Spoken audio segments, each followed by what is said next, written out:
Shalom saudaraku, bertemu kembali dengan channel Jalan Kehidupan. Kita masih ada dalam program Sapa Jemaat, dan saya rindu menyapa Anda semua dimanapun Anda berada, untuk bersama-sama menikmati saat teduh bersama dengan Tuhan. Dan sebelum kita merenungkan firman-Nya, mari kita berdoa terlebih dahulu. Tuhan, kami rindu sebelum kami memulai segala sesuatunya, firman-Mu yang akan menuntun dan menolong kami agar sepanjang hari ini menjadi hari yang diberkati oleh Tuhan, dan kami dapat menikmati perjalanan yang dipenuhi dengan ucapan syukur dan sukacita yang terus Engkau limpahkan. Terima kasih Bapa, kami siap diberkati, berfirmanlah dalam nama Tuhan Yesus. Haleluya. Amin. Firman Tuhan, kali ini saya ambil dari Yakobus pasal yang pertama ayat yang ke-12. Saya ulangi, Yakobus pertama ayat yang ke-12 berkata, "Berbahagialah orang yang bertahan dalam pencobaan, sebab apabila ia sudah tahan uji, ia akan menerima mahkota kehidupan yang dijanjikan Allah kepada barang siapa yang mengasihi Dia." Haleluya. Kali ini saya ingin berbicara tentang pencobaan dan janji mahkota kehidupan. Saudara-saudara, Yakobus pada bagian ini menekankan masalah pencobaan di satu sisi, namun juga menekankan hasil dari sebuah ketekunan di sisi yang lain. Oleh sebab itu, ketika kita berhadapan dengan pencobaan, Yakobus berkata, "Berbahagialah." Mengapa kita harus berbahagia? Sebab ketika kita menghadapi pencobaan, maka itu akan membuat kita menjadi pribadi yang tahan uji. Kalau kita sudah menjadi pribadi yang tahan uji, maka kita akan menerima mahkota kehidupan yang diberikan oleh Allah yang Maha Tinggi. Jadi saudara-saudara, jangan menyerah kepada pencobaan, karena Tuhan sendiri yang berjanji untuk memberikan kita mahkota kehidupan. Nah, menariknya, kata mahkota itu saudara, paling tidak ada dua kata. Yang pertama adalah Stepanos, yang berarti mahkota hasil dari sebuah perjuangan. Dan yang kedua adalah diadema, yaitu mahkota seorang raja atau mahkota warisan. Nah, mahkota kehidupan yang dimaksudkan oleh Yakobus di sini mengandung arti kiasan dari sebuah kehidupan kekal yang ditulis di dalam 1 Korintus pasal yang ke-9 ayat 24 sampai 25. Dan di dalam Wahyu pasal yang kedua ayat yang ke-10. Mahkota ini merupakan lambang kesuksesan secara rohani yang diberikan oleh Raja alam semesta kepada orang yang mempertahankan imannya di tengah-tengah penderitaan. Namun demikian saudara-saudara, perlu diperhatikan bahwa mahkota kehidupan diberikan bukan sebagai upah atas usaha kita, melainkan sebagai anugerah semata-mata dari Allah kepada siapa? Kepada mereka yang tahan uji ketika mereka menghadapi pencobaan. Pemberian mahkota kehidupan ini berdasarkan dua hal. Yang pertama karena ia adalah seorang yang bertahan, dan yang kedua karena ia mengasihi Allah. Bagi Yakobus, kedua kata itu tidak ada perbedaan. Mengapa? Karena mereka yang sungguh-sungguh mengasihi Allah pasti akan bertekun ketika menghadapi pencobaan. Sebab tindakan yang demikian saudara-saudara adalah bentuk kasih yang tertuang di dalam kepercayaan dan ketaatan penuh kepada Allah. Sehingga kita tetap bisa berbahagia sekalipun kita menghadapi pencobaan. Mengapa? Karena kita mengasihi Tuhan dan kita percaya bahwa Ia juga mengasihi kita dan tidak akan menyakiti kita. Nah, berkaitan dengan pencobaan ini saudaraku, menjadi pertanyaan adalah, mengapa Allah mencobai kita? Saudara-saudara, dalam hal ini banyak anak-anak Tuhan yang salah paham dan salah mengerti. Orang banyak berpikir bahwa pencobaan datang daripada Allah. Saudara harus diingat bahwa kata pencobaan dalam bahasa Perjanjian Baru, kata dasarnya adalah peira, yang memiliki dua pengertian yang berbeda.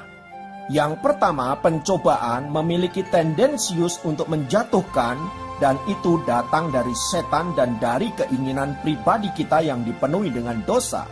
Dan yang kedua, kata peira itu lebih kepada ujian untuk menyucikan dan menguatkan orang-orang percaya, datangnya dari Tuhan yang dapat disebut sebagai ujian untuk naik kelas. Nah, kedua hal tersebut di atas bisa saja mendatangi hidup kita, saudara-saudara, baik dalam bentuk pencobaan maupun dalam bentuk ujian.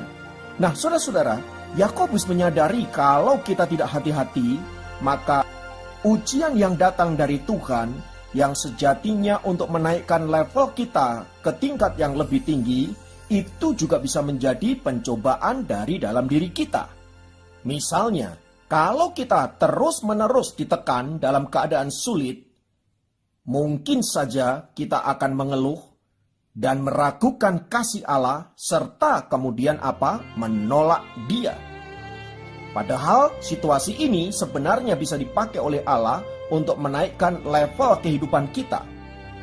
Tapi karena kita salah merespon ujian daripada Allah, maka itu bisa menjadi pencobaan bagi kita yang pada akhirnya menjatuhkan kita. Dalam keadaan seperti ini, saudara-saudara, iblis biasanya akan mengambil kesempatan untuk mencobai dan menjatuhkan kita. Nah, disinilah yang disebut dengan godaan. Karena itu, Yakobus mengingatkan orang-orang percaya agar tidak terjebak dalam sikap yang salah ketika kita menghadapi pencobaan. Ketika kita menghadapi pencobaan atau ujian. Allah memang menguji umatnya, namun bukan dengan maksud untuk menghancurkan iman mereka, melainkan untuk menguatkan dan membawa mereka kepada level yang lebih tinggi pengenalan akan Tuhan yang lebih dalam. Namun sayangnya kita sering kali menyalahkan Tuhan karena Ia mengizinkan pencobaan-pencobaan itu datang dalam hidup kita.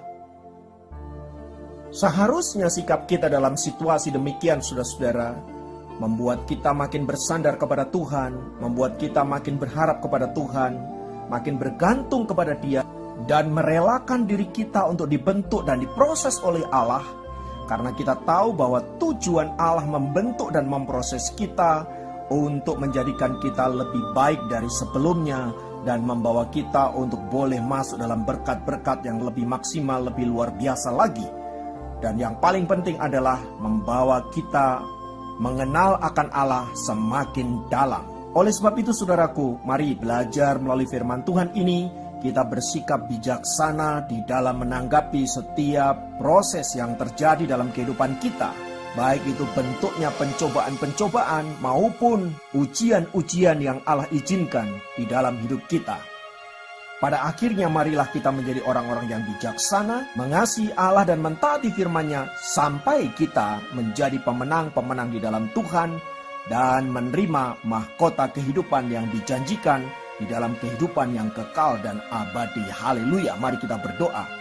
Tuhan, kami tahu bahwa dalam hidup ini ada begitu banyak pencobaan, ada begitu banyak situasi yang sulit. Namun kami belajar dari firman Tuhan agar kami bersikap benar. Dan dalam situasi yang demikian, ajarkan kami untuk tetap kuat dan setia, mengasihi Engkau, tidak menyimpang ke kanan dan ke kiri, supaya seluruh rencana-Mu digenapi di dalam dan melalui diri kami. Terpujilah nama-Mu kekal selama-lamanya, dalam nama Yesus.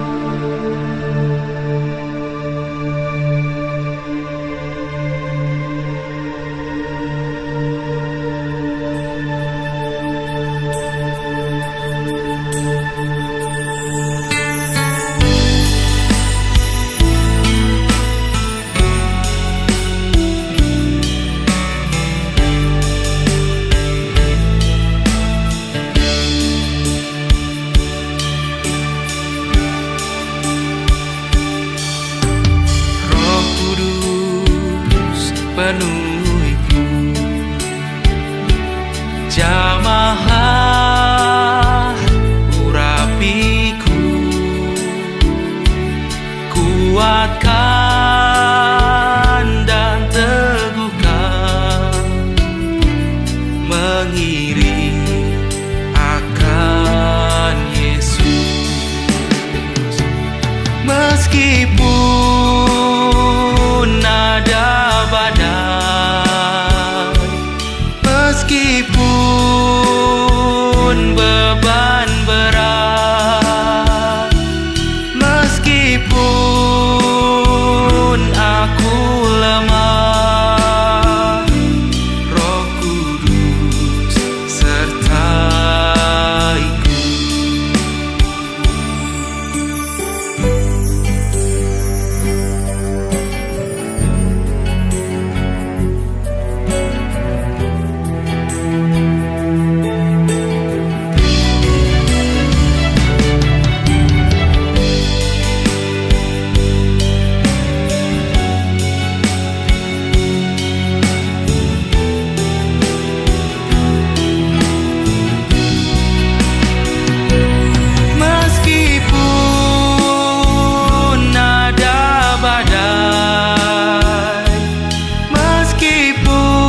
Meskipun perjalanan